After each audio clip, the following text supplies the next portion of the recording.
Buenas tardes. Buenas tardes. Por favor, tomen asiento.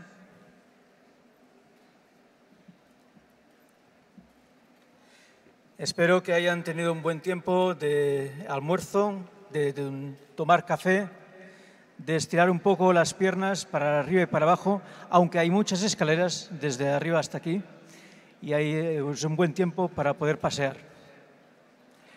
Vamos a iniciar la sesión de la tarde y, en primer lugar, pues vamos a tener con nosotros a Carlos Seise, que nos va a deleitar con un tiempo de música.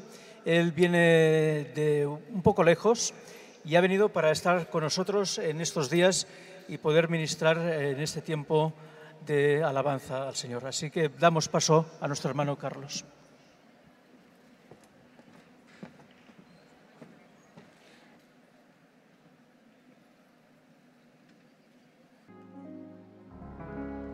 Muy buenas tardes. Es un placer estar con todos ustedes aquí. Soy puertorriqueño, pero pronuncio todas las R's. Es un placer venir siempre a España, porque España tiene un sentido muy grande para mí. Un gran tenor fue mi maestro, Plácido Domingo fue mi maestro. Y hoy en día estamos disfrutando 34 años de carrera a través del mundo, visitando más de 200 naciones. Jamás imaginé que Dios tenía esto preparado para mí. Así que es un placer estar aquí con ustedes. Nuestra segunda alabanza es en italiano. La segunda la haremos en español y es: Dios, tú eres mi sustento.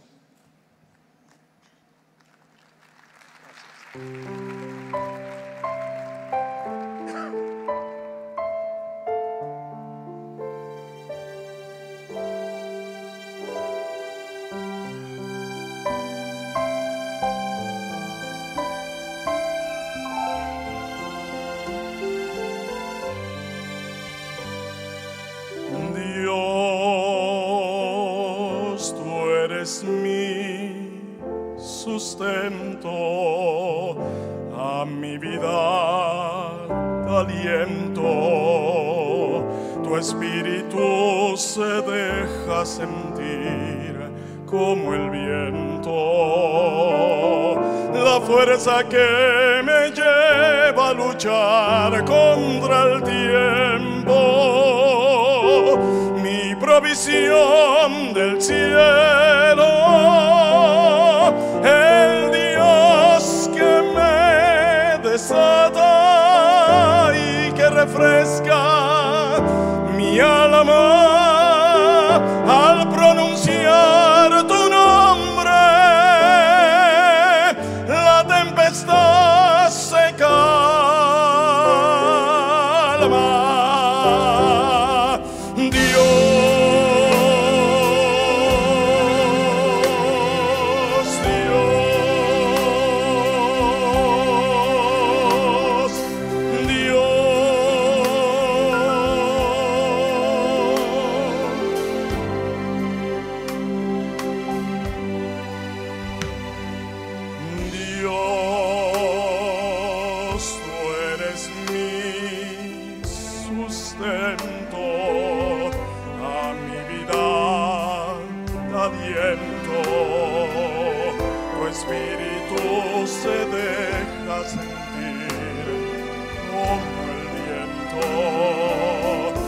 Fuerza que me lleva a luchar contra el tiempo, mi provisión del cielo, el Dios que me desata y que refresca mi alma al pronunciar tu nombre.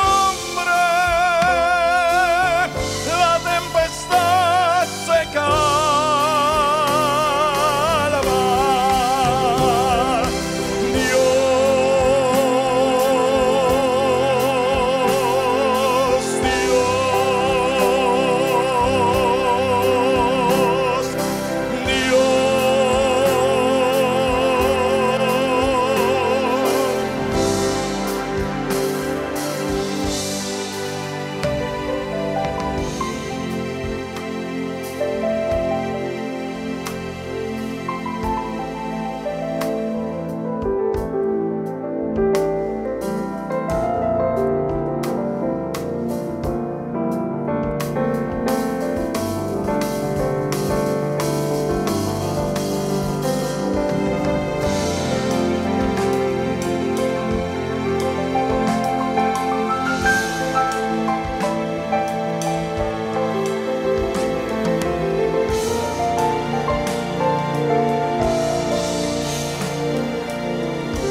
se deja sentir como el viento, la fuerza que me lleva a luchar contra el tiempo,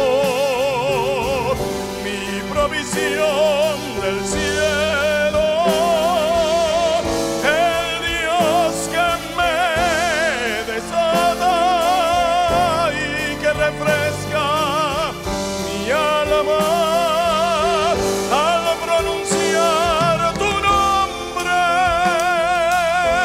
La tempestad se calma.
¿Pueden poner el vídeo, por favor?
No sé si...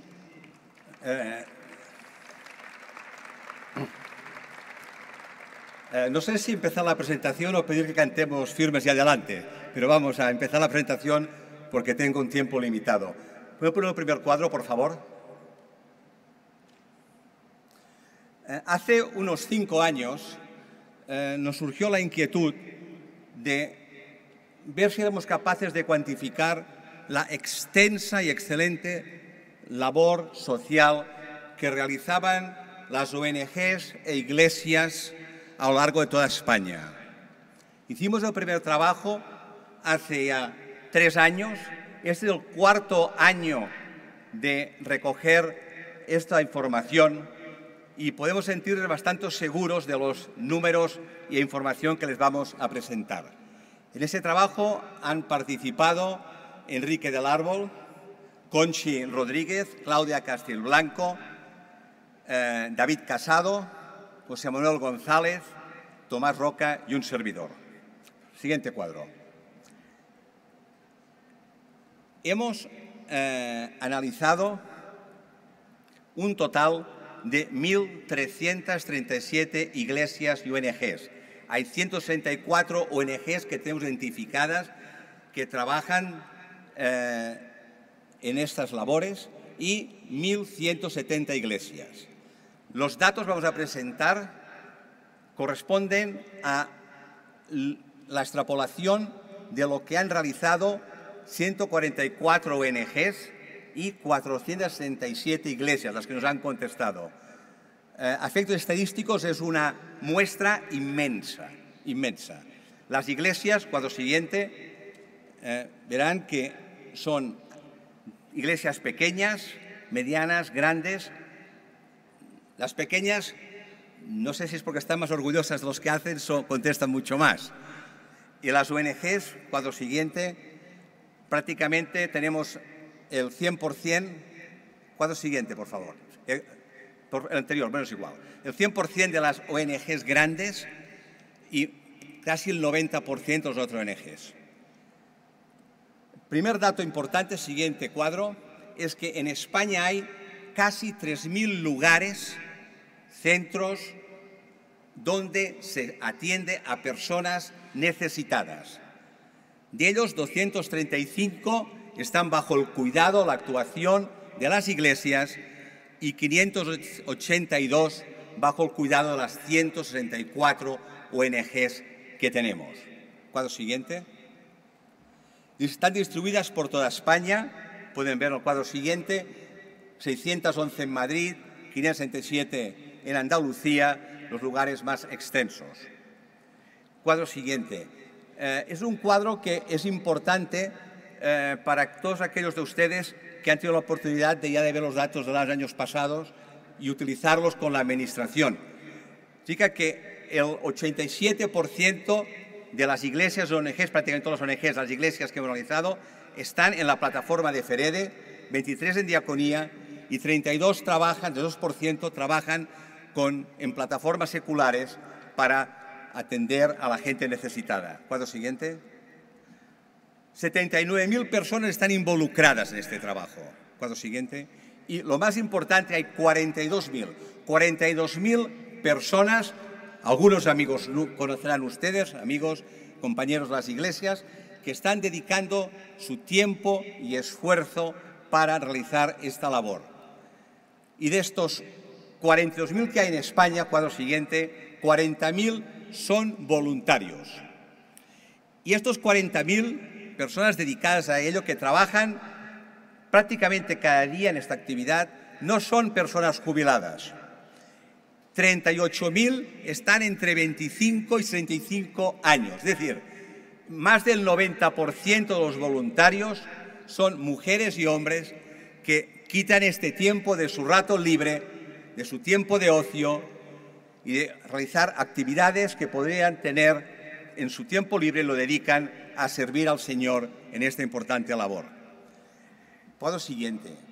Quiero destacar el importante papel de los jóvenes. En la población española, que tenemos como dato de referencia, las personas entre 15 y 25 años son el 5% de la población.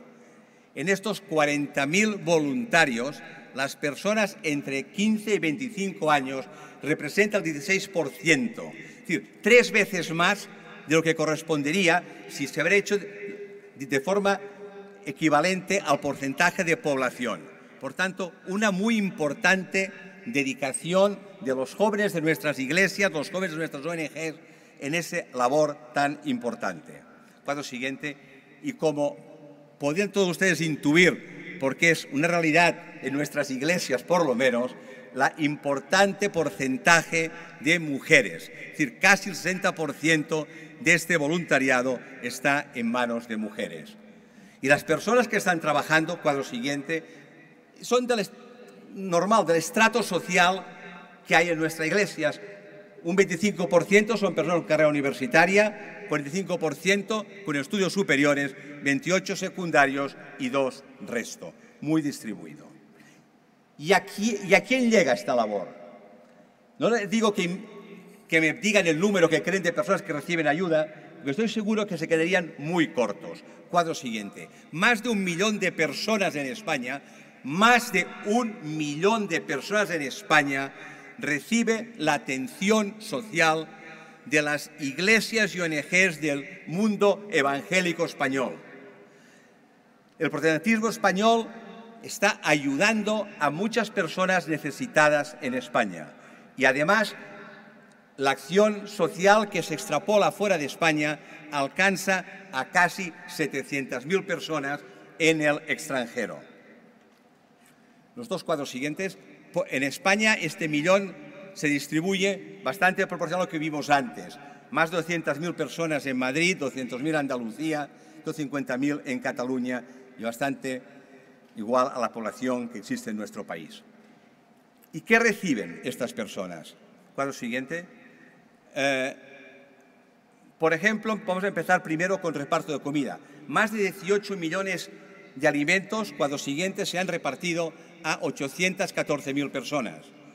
7.293 plazas de comedor, cuadro siguiente, en el que se han entregado más de 4 millones de comidas, cuadro siguiente, que ha alcanzado a 48.000 personas. 301.000 comidas se han entregado a 57.000 personas. En el cuadro siguiente vemos la importante entrega de ropa, más de 2 millones de prendas, 2,5 millones de prendas que la han recibido 362.000 personas. Muy importante las siguientes actividades. El acogimiento residencial, que requiere además no una entrega física, una atención, una dedicación. Tenemos más de 11.000 camas que han acogido a 40.000 personas y, como vemos, han recibido más de 2 millones de comidas. Centros de día, algunos para atender situaciones tan dramáticas como toxicómanos, etcétera. En ellos se ha atendido a casi 4.300 personas y también se han distribuido 675.000 comidas. Atención sanitaria en ambulatorio han recibido 3.800 personas, 92.000 comidas. ¿Y quiénes son los beneficiarios? Déjenme que empiece por la parte de abajo. 1.100 personas que estaban en situación de explotación sexual han recibido atención y cuidado de nuestras ONGs. Ayer tuvimos entre nosotros a Carolina Sánchez Bermejo, que expuso este tema. 1.700 personas que estaban en libertad condicional han estado ayudándolas, intentando que se reincorporaran de una forma sana, una forma correcta, de nuevo a la sociedad. 2.000 mujeres maltratadas recibieron la atención. Rehabilitación de personas con adicciones, 17.000, y así ven los distintos porcentajes. Todo ello se ha hecho con un muy importante esfuerzo económico. El siguiente, cuantificado, nos parece la cifra inmensa, porque es inmensa la cifra, pero todo lo que se ha dedicado a estas actividades entre las distintas 164 ONGs e iglesias, alcanza una cifra muy cercana a los 65 millones de euros. Y lo que es más importante, 70% en mantenimiento, actividades de equipamiento, entrando directamente ayuda a las personas. El resto es el personal laboral y el equipamiento. ¿Y de dónde proviene este dinero? Podemos sentirnos tremendamente orgullosos. Este dinero proviene de las propias ONGs, de las propias iglesias, lo que en términos secular se dice cuotas. Hemos puesto ese término porque muchos de ustedes utilizarán el folleto para ir a ver las autoridades. Pero queríamos decir que son donaciones, ofrendas, entrega de dinero de los miembros de nuestra iglesia, de los que están apoyando a los ONGs para poder atender a estas personas. El 17% de entidades públicas y el 2% de entidades privadas. ¿Cómo hubiera gustado que nuestra querida alcaldesa hubiera podido estar aquí en este momento para ver que lo que ella decía es una realidad? Estamos trabajando en lo que podemos para ayudar a tener una sociedad más justa y eliminar las lacras aún tristes que hay entre nosotros. Poner rankings es muy complicado, pero cogiendo los datos oficiales, después de la Iglesia Católica, la Cruz Roja, Médicos Sin Fronteras en Acción, la actividad que realiza el mundo protestante, el mundo evangélico español en España, equivale a ser la quinta ONG. Muy probablemente, como me ocurrió a mí en el primer año que vi los datos al final de esta encuesta, que por cierto, encuesta hecha por una empresa totalmente prestigiosa y avalada, me quedé sorprendido de la inmensa, de la maravillosa, de la básica acción social que realiza el pueblo creyente español y que se acerca a más de 1 millón de personas en España, 70.000 fuera de España, que se les ayuda para que su vida sea mejor, para que su vida tenga un mayor sentido para ellos. Podemos sentirnos de verdad muy orgullosos de ello. Muchas gracias.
Pues sí, queremos a continuación escenificar una de estas buenas prácticas de lo que hemos escuchado, de esta gran obra social de las iglesias evangélicas, de las que normalmente nosotros tenemos una visión muy pequeña.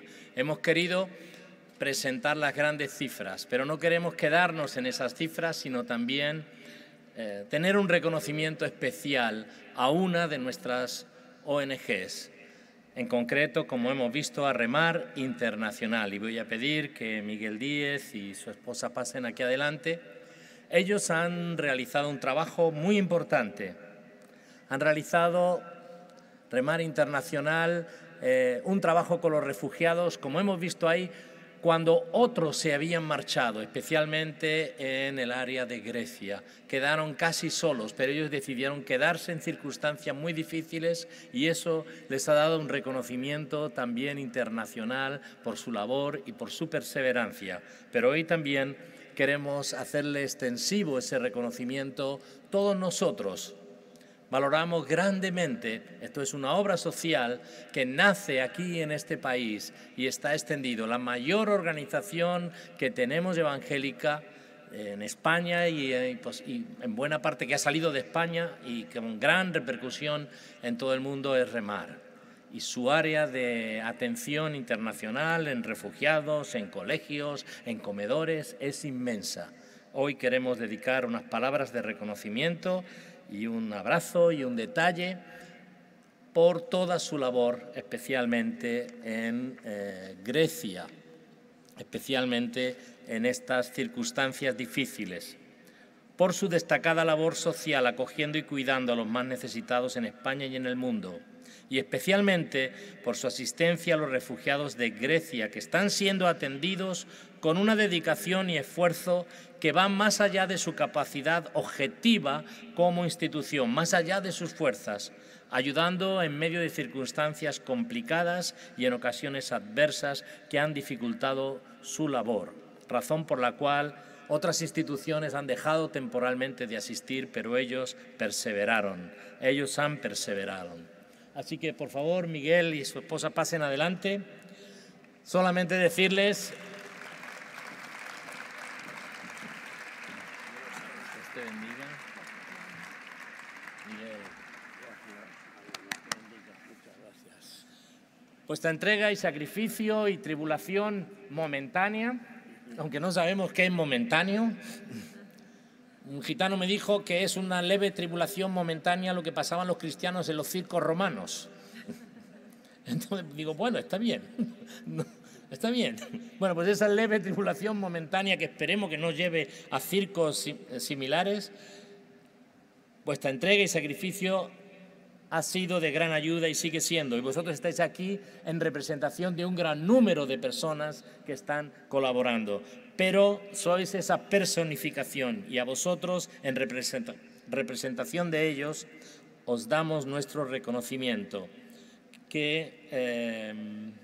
y una palabra diciendo que vuestra dedicación lleva un cada vez más excelente peso de gloria en el cielo, pero también en esta tierra con todos nosotros. El presidente de FEREDE os hace entrega de una tarjeta postal. Y ahí las palabras de bendición que yo he leído. Es un cuadro representativo de un refugiado llevando a un niño. Se titula El sueño del refugiado.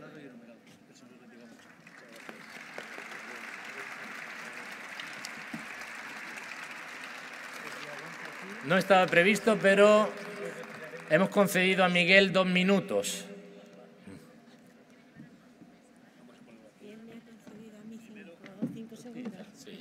Primero. Quiero primeramente presentar a mi esposa, Mari Carmen, que tuvo un embarazo de intercesión de 8 años, menudo embarazo, en el cual se produjo el fruto de que el Señor me cambiara el corazón.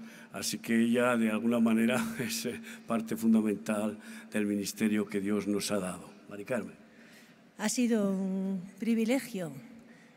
Primero, daros las gracias por estar aquí y por este reconocimiento que, bueno, a nadie le amarga un dulce, ¿verdad? Y ha sido un privilegio ser llamados a servir al Señor. Y tenemos un nombre, dice Isaías 58, en el verso 12, 13, que nos ha dado un nombre, restauradores de portillos, de las murallas, ¿verdad? Y también hay una versión francesa que me ha gustado especialmente. Dice que volver a dar vida a las calles para que la gente pueda caminar por ellas. Que el Señor os bendiga. Bueno, Decirles que, por supuesto, siempre lo primero es darle gracias al Señor, que es el que lo merece todo. También a todos ustedes y a la Iglesia del Señor en España, a la FREDE. Pero tengo que decir que toda buena obra nace del corazón de Dios. Y por eso Él la prepara de antemano para que nosotros, sus hijos, tengamos el privilegio de ser los instrumentos que Él utiliza para hacerla Él. Es obra suya, solo suya. Por eso quiero utilizar ese lema de la Reforma, gratia Domine sola gratia. Es por gracia, no es mérito humano.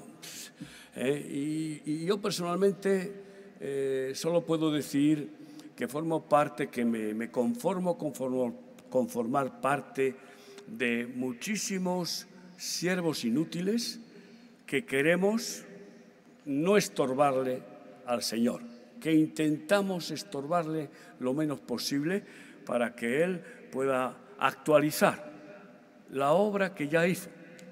Ya está consumada y está hecha, y que nosotros podamos ser esos luminares que presentamos esas obras de Dios al mundo para glorificarle a nuestro Padre. A Él sea la gloria y solamente a Él. Y pido que sobreabunde en sus frutos y dones y nos permita seguir siendo esos siervos inútiles como herramientas suyas para que todavía haga mucha más labor de extender su reino y su justicia, salvar, libertar, sanar a multitudes. Eso pido para ustedes y para la Iglesia de España y para mí, claro, para todos nosotros. Muchas gracias también a todos los, yo los llamo burritos, siervos del Señor en nuestro ministerio, que están por muchos países dando sus vidas de una manera tan excelente que, por lo tanto, mi reconocimiento es para ellos y para todos ustedes, consiervos en el Señor. Que Dios les bendiga.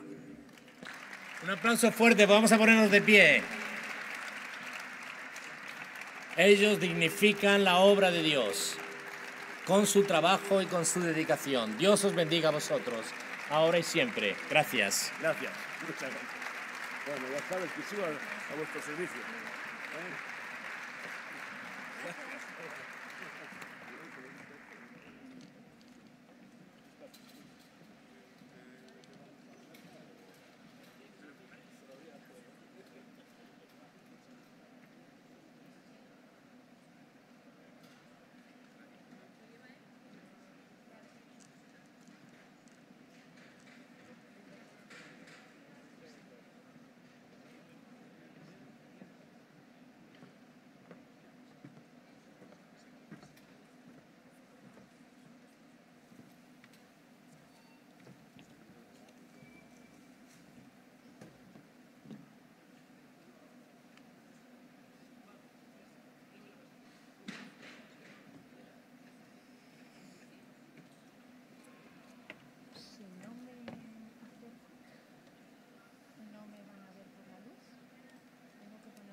¿Bien?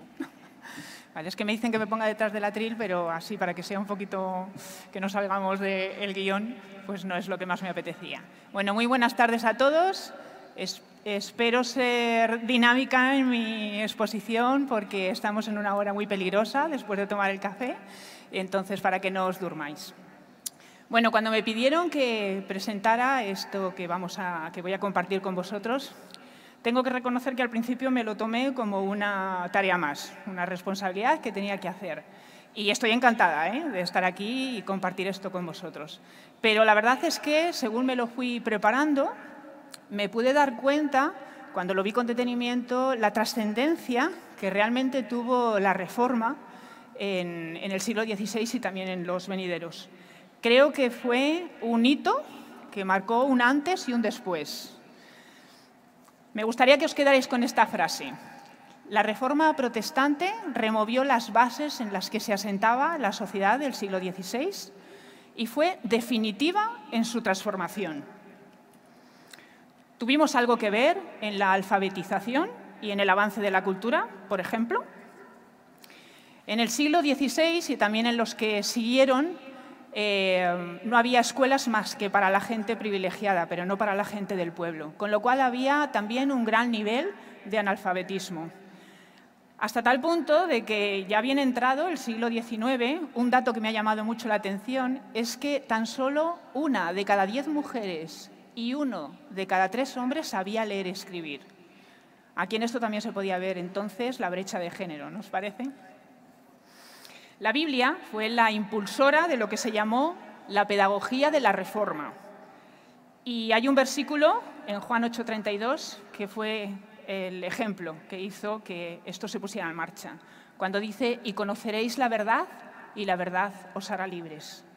Claro, pensó Lutero, ¿cómo van a conocerla si está escrita en latín y no la pueden leer?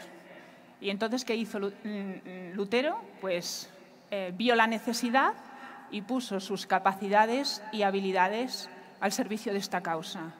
Y tradujo la Biblia al alemán. Parece fácil, ¿verdad? Pero todos sabemos que esto es muy complicado. ¿Cuántas veces nos hemos leído la Biblia? 1, 3, 5, 7, 10 veces. Pues esto no era solo leer. Era leer y era traducir y hacerlo bien, que fuera fiel a los originales. Había otro problema. Os he dicho que había mucho analfabetismo, las escuelas solamente para la gente más privilegiada, con lo cual otro obstáculo que había que vencer. Y con Lutero a la cabeza, la Reforma puso de relieve la importancia de la educación, en un primer momento desde el hogar y con los padres como los principales responsables. Y esto es así por un valor que siempre hemos visto en la Escritura, y es la responsabilidad de cada creyente, en primer lugar frente a su familia y después frente a la sociedad. Hubo muchos pedagogos e intelectuales que trabajaron, que vieron la necesidad y pusieron al servicio de esta causa sus capacidades y habilidades. Impulsaron la alfabetización y el desarrollo de la cultura intelectual. También se hizo gracias a las escuelas que se crearon y la pedagogía que cambió. Fue una forma diferente de enseñar a partir de entonces. España, también bien entrado el siglo XIX, era todavía uno de los países, el país con más nivel de analfabetismo en toda Europa. Tenemos algunos ejemplos. Ahí tenéis a William Rule, que en 1835 creó en Cádiz la primera escuela evangélica en España y fue una escuela gratuita y coeducacional. Bueno, en este aspecto de la igualdad de género, antes hemos hablado en tono negativo y ahora positivo, pues creo que fuimos los protestantes pioneros, ¿no? También hubo otra persona importante, un pedagogo escocés, James Thomson. Él llegó en España en 1845, seguidor de Krauss y su pedagogía, y llegó con un modelo que llamó de enseñanza mutua, que consistía en que la escuela la dividían en grupos de 10 alumnos y los profesores enseñaban a los alumnos más aventajados y estos a otros, de manera que así se podía también llegar a más y alcanzar a más, ¿no? Otra persona también destacada fue Marie Dentier.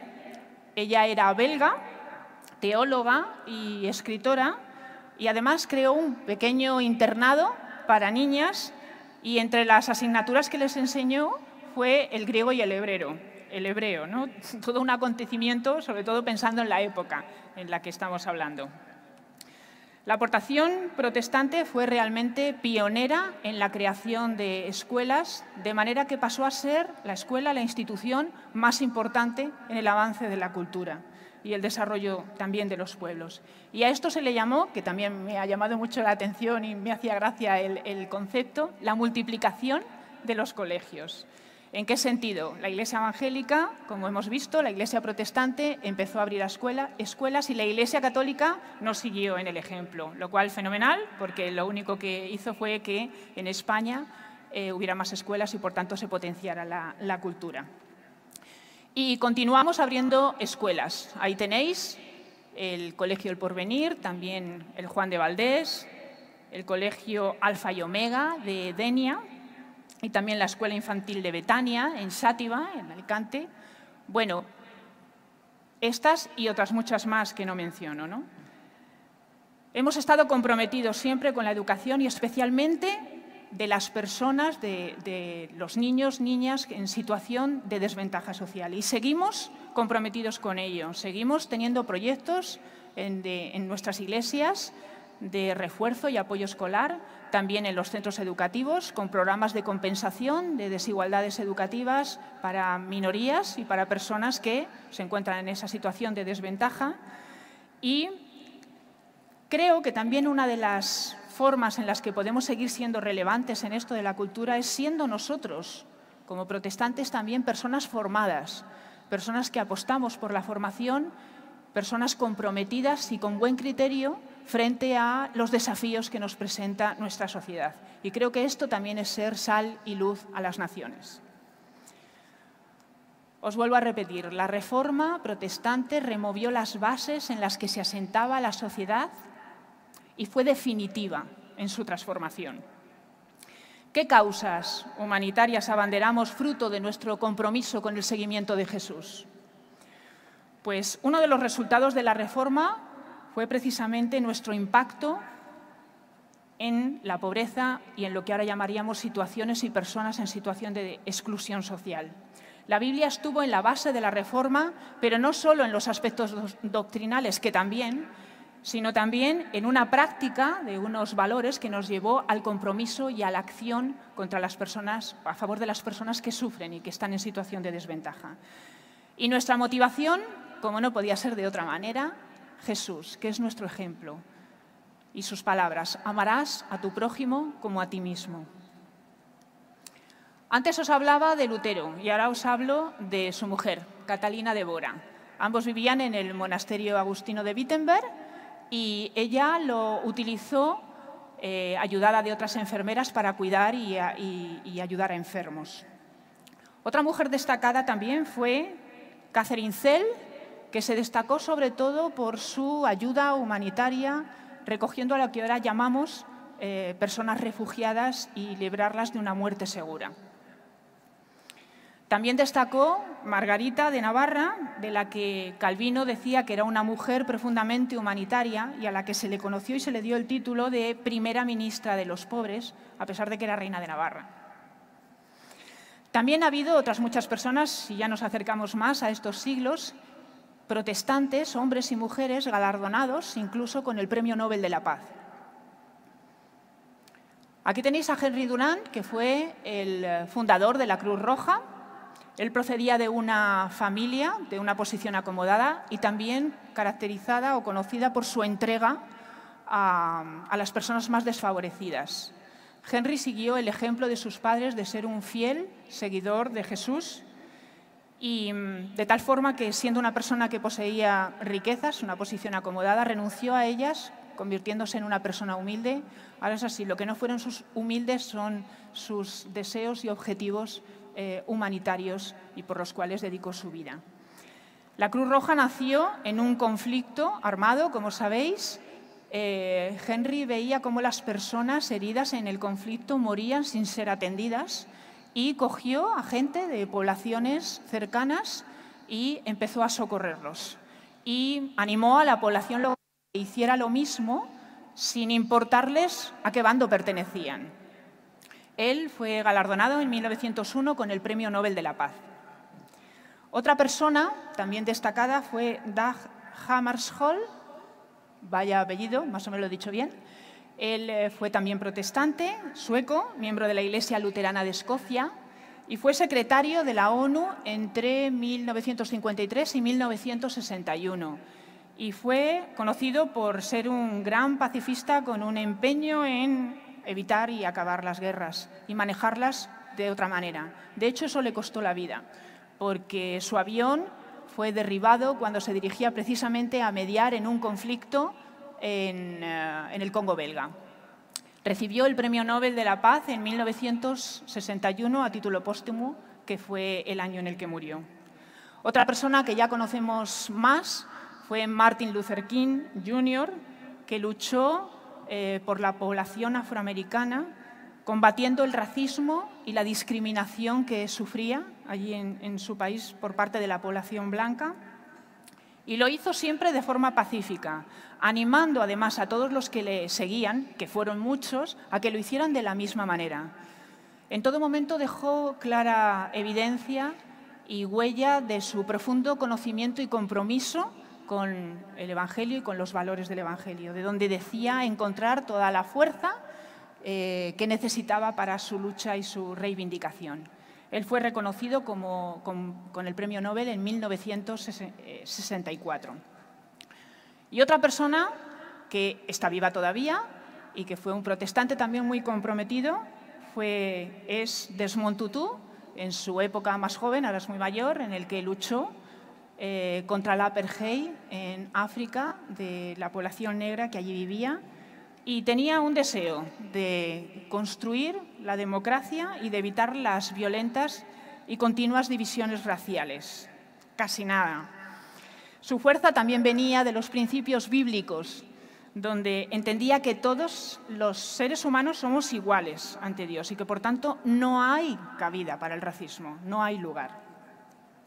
Fueron muchos, como hemos visto, los hombres y mujeres protestantes que lucharon contra el racismo y la discriminación, que vieron la necesidad y pusieron sus capacidades y habilidades a favor de esa causa. Y siempre movidos por el ejemplo de Jesús: amarás a tu prójimo como a ti mismo. Repito otra vez, la Reforma protestante removió las bases en las que se asentaba la sociedad y fue definitiva en su transformación. ¿Cuál fue nuestra contribución en la lucha contra la esclavitud? Por desgracia, la esclavitud ha sido una lacra social que nos ha acompañado a la humanidad desde el principio y continúa ahora. La Reforma protestante puso en valor los principios del Evangelio, que eran, por supuesto, contrarios a cualquier tipo de explotación y de esclavitud, y la Biblia movió a muchos creyentes tras la Reforma a luchar en contra de ella. Y también, de nuevo, la motivación en Jesús, cuando dijo estas palabras de aquel que vino para liberar a los cautivos y para dar libertad a los oprimidos. En América y en Estados Unidos, en el siglo XVII, hubo un grupo, los cuáqueros, que muchos conocéis, protestantes, estaban comprometidos contra el racismo de cualquier tipo y lucharon contra ello vehementemente, e incluso antes de que se aboliera la esclavitud tras la independencia de los Estados Unidos. Otra persona importante fue William Wilberforce. Él era británico y podía ver cómo el Imperio Británico, siendo nominalmente, por lo menos, cristiano, realmente no consideraba que los seres humanos estuvieran hechos a imagen y semejanza de Dios y que fueran, por tanto, iguales en dignidad y respeto. Con lo cual él luchó también con mucha fuerza hasta conseguir que el Imperio Británico aboliera la esclavitud. En España también tuvimos ejemplos. Todos habéis oído hablar de Julio Vizcarrondo o, por ejemplo, Fernando de Castro. Él fue filósofo, pedagogo e historiador leonés que fundó diferentes instituciones para personas en situación de pobreza, para la abolición de la esclavitud y también la Asociación de Enseñanza para la Mujer, que fue destacada por su innovación en esa época también. Pero, por desgracia, la esclavitud continúa hoy. Todavía, hoy en día, podemos hablar de la esclavitud del siglo XXI, la trata de personas con diferentes fines, con fines de explotación laboral, y hay muchos niños y niñas que son explotados en sus países para hacer muchas veces los productos, ropa, componentes electrónicos que utilizamos en Occidente. Porque queremos, en Occidente, tener de todo siempre y al menor precio posible. Pero no solamente trata con fines de explotación laboral. Existe la trata, como hemos visto, y ayer nos hablaba Carolina, con fines de explotación sexual. Muchas mujeres y niñas, pero también hombres y niños, son traficados para ser explotados sexualmente. Y también la trata de personas tiene otros fines, como por ejemplo, aparte de la laboral, la obligación de ejercer la mendicidad o matrimonios forzados o el tráfico para la extracción de órganos. Claro, no existiría el tráfico de personas si no existiera demanda. Y en esto creo que como ciudadanos y como creyentes tenemos mucho que decir, que denunciar y que hacer al respecto. Y creo que lo estamos haciendo. Estamos poniendo mucho empeño con proyectos sociales, como se nos ha comentado, en el cual estamos teniendo recursos residenciales para atender a las mujeres víctimas de trata, estamos atendiéndolas en las calles, estamos teniendo proyectos de denuncia, de sensibilización para desincentivar el consumo. Mañana, por ejemplo, tenemos un flash mob que desde Diaconía y otras entidades vamos a hacer en la Puerta del Sol para denunciar, sensibilizar e intentar que esta lacra realmente desaparezca. Y hablando del compromiso en otros tipos de trata, como la que he mencionado, también como consumidores responsables a la hora de comprar, preguntándonos qué compramos, quién lo ha hecho, en qué condiciones. Os he estado diciendo, la Reforma Protestante removió las bases en las que se asentaba la sociedad, siendo definitiva en su transformación. Eso fue en el siglo XVI, XVII, XVIII y también ahora. Y ese tiene que ser también ahora nuestro empeño, remover las bases en las que se asienta la sociedad. El compromiso que hemos visto de muchos hombres y mujeres con la palabra de Dios que les llevaron a poner sus capacidades y habilidades al servicio de las causas que hemos estado viendo. Esa también tiene que ser nuestra visión ahora. Y os quiero dejar con un versículo de Jesús, que podíamos llamar la teología del ¿qué hacéis de más?, que dice, Jesús les dijo a sus discípulos, y nos lo podemos apropiar a nosotros también, porque si amáis a los que os aman, ¿qué recompensa tenéis? Y si saludáis solamente a vuestros hermanos, ¿qué hacéis de más? ¿Qué hacemos de más si simplemente hacemos lo que se espera de nosotros? Todas estas personas que hemos visto pusieron sus capacidades y habilidades al servicio de esa causa, movidos por el ejemplo de Jesús. Ese tiene que ser también nuestro deseo ahora. Gracias.